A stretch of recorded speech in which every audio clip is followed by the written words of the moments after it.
Kebiasaan melakukan ketaatan adalah hidayah, sementara kebiasaan melakukan kemaksiatan adalah kecanduan. Ingat, agama bukan candu.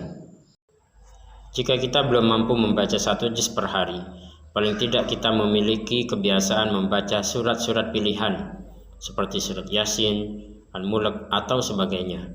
Itulah yang membuat kita semangat membaca Al-Quran. Jangankan memaksa orang-orang non-muslim untuk memeluk agama Islam. Menyakiti mereka saja dalam Islam itu haram.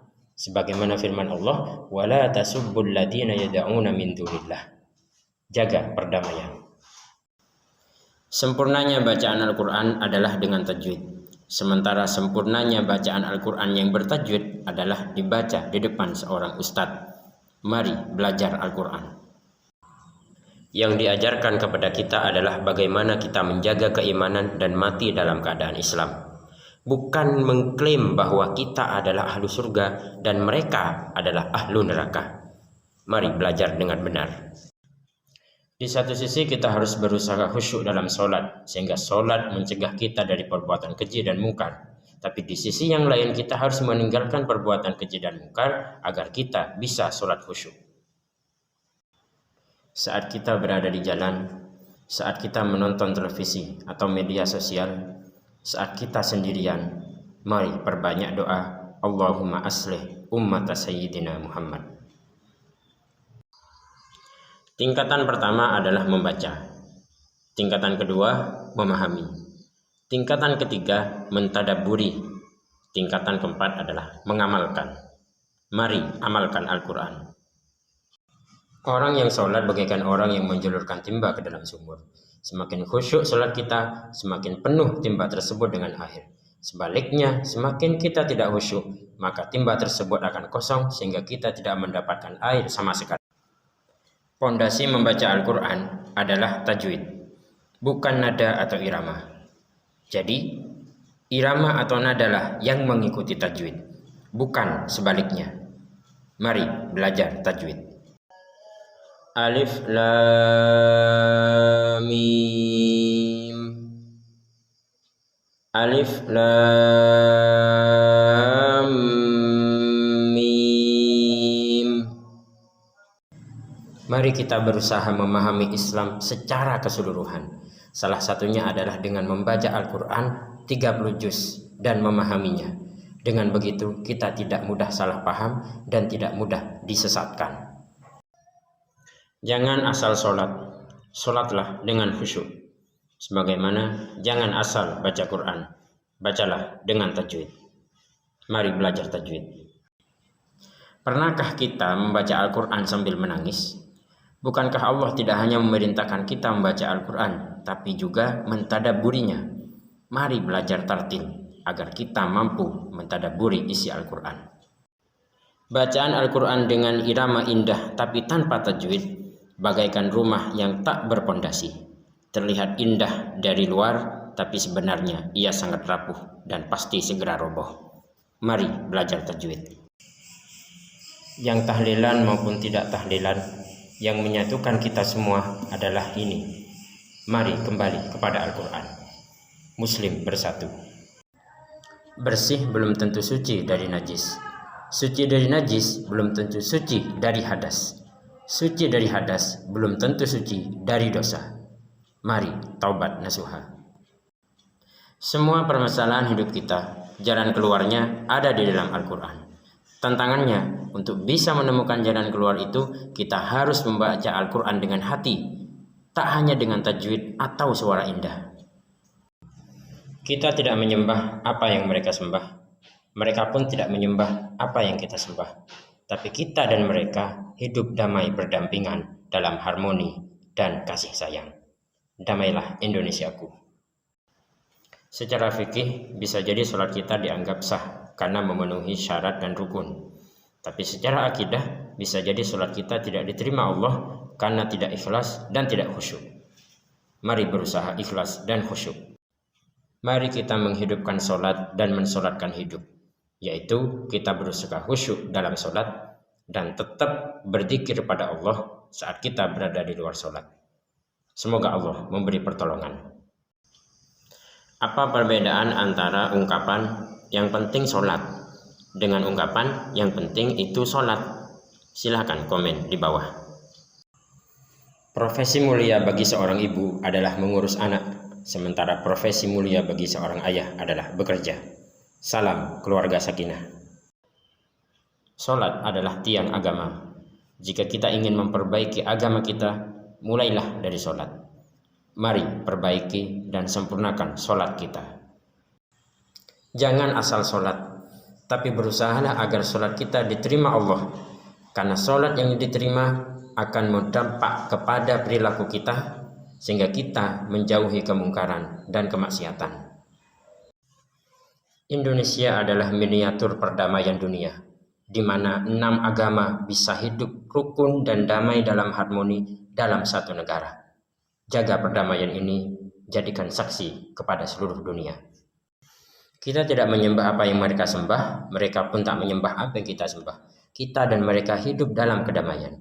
Tapi ingat, akan selalu ada oknum yang membuat seakan-akan kita dan mereka dalam permusuhan. Waspada. Dapat uang itu nikmat. Uang dibelikan makanan itu nikmat. Makanan yang dimakan itu nikmat. Tapi bersyukur atas semuanya itu adalah nikmat di atas nikmat. Syukur itu nikmat. Punya banyak uang itu kaya. Tapi dalam Islam, kekayaan yang sejati adalah manakala hati kita tidak butuh kepada dunia, tapi hanya butuh kepada karunia Allah Subhanahu wa Ta'ala. Itulah kekayaan sejati. Saat kita mampu mentadabburi Al-Quran, saat itulah kita memasuki dimensi spiritualitas, di mana seakan-akan Allah lah yang langsung berbicara kepada kita melalui ayat-ayat yang kita baca. Ayo tadabbur Al-Quran. Bagi yang berpoligami, tidak usah dipamer-pamerkan, karena itu ibadah.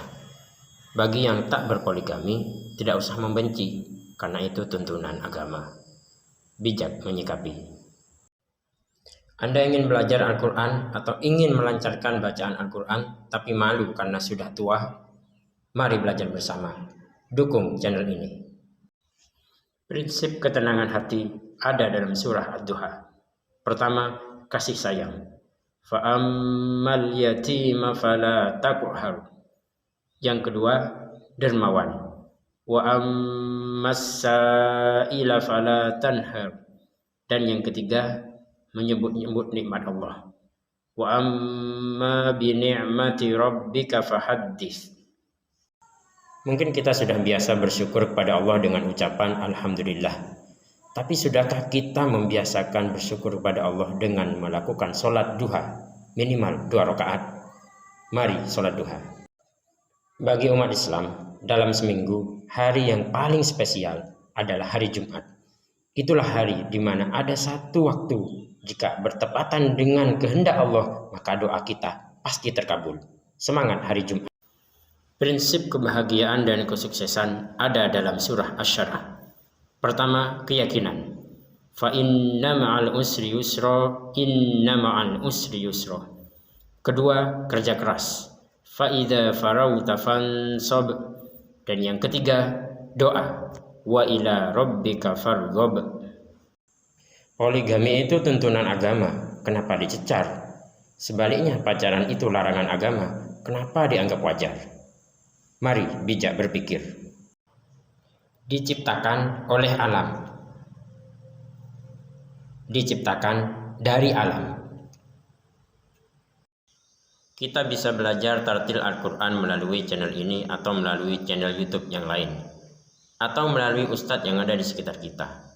Intinya, mari belajar tartil Al-Quran, karena itulah kita bisa memahami Al-Quran. Pada surat Al-Falaq terdapat kata Al-Falaq, pada surah An-Nas terdapat kata An-Nas. Tapi kenapa pada surah Al-Ikhlas tidak terdapat kata Al-Ikhlas?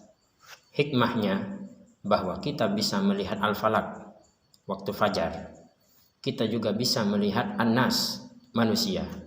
Tapi untuk Al-Ikhlas, keikhlasan, hanya Allah yang tahu. Hari Jumat, mari baca surat Al-Kahfi. Semoga kita terbebas dari fitnah Dajjal, baik di dunia nyata maupun di dunia maya. Salam akhir zaman.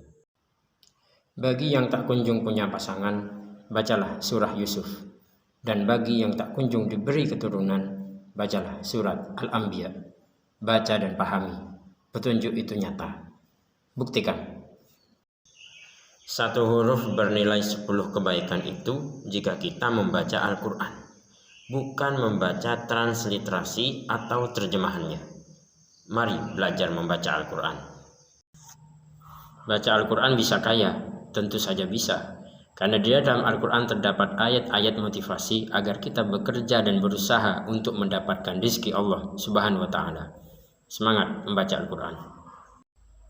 Hidup ini adalah ciptaan Allah, sementara Al-Quran adalah kalamullah, firman-Nya Allah. Maka untuk bisa memahami hidup ini dengan semua seluk-beluknya, kita harus memahami Al-Quran. Semangat memahami Al-Quran. Healing terbaik adalah zikir. Istighfar 100 kali, salawat 100 kali. Petunjuk Tuhan itu nyata. Buktikan.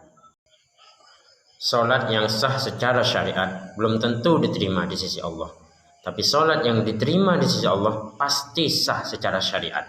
Itulah pentingnya keikhlasan dan kekhusyuan. Mengaji Al-Quran tapi tidak paham maknanya bukan berarti sia-sia.